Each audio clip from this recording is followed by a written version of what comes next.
JRE and Co. Because birth rate keeps dropping, people keep living older, and your column eventually inverts into an open pyramid, upside down. And now you no longer have children. You no longer have a replacement generation at all. And there aren't enough people in their 20s and 30s to buy everything. And there aren't enough people in their 40s and 50s to pay for the retirees. So this decade was always going to be the decade that most of the advanced world moves into mass retirement and the economic model collapses. And next decade was always going to be the decade that happened to the developing world. And we find out recently that the Chinese have jumped the ship, and this is their last decade too. So all of the globalized connections and consumptions that create the world we know, we are at the end of it.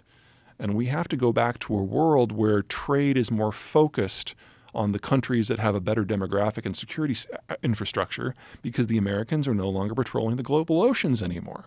So we're losing the security ramifications of an open system. At the same time, we're losing the demographic capacity to support it in the first place.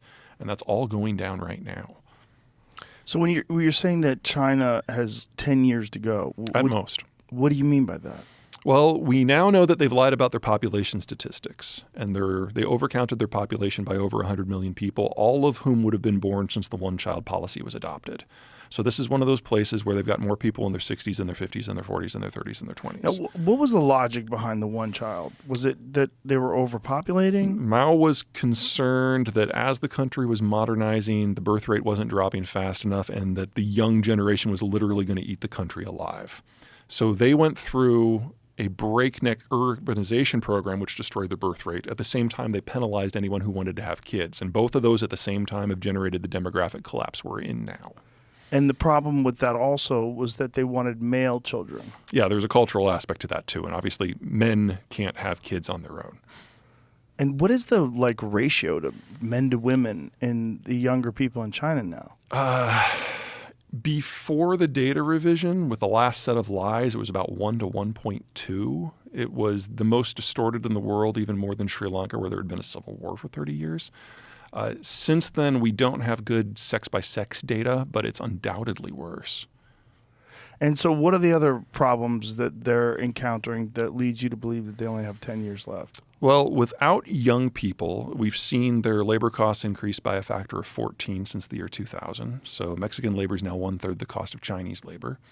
Their educational system focuses on memorization over skills. So despite $1 trillion of investment in a bottomless supply of intellectual property theft, they really haven't advanced technologically in the last 15 years. Mexican labor is probably about twice as skilled as Chinese labor now, even though it's 1/3 the cost. They've consolidated into an ethnic-based, paranoid, nationalistic cult of personality.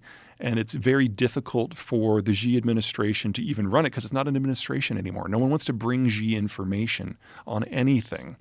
So like Putin lied to his face, for example, but last February about the war, saying, why would I invade Ukraine? And you can see in some of the presses, the defense guys in the back of the room, like, they didn't want to say anything because Xi has a history of shooting people he doesn't like.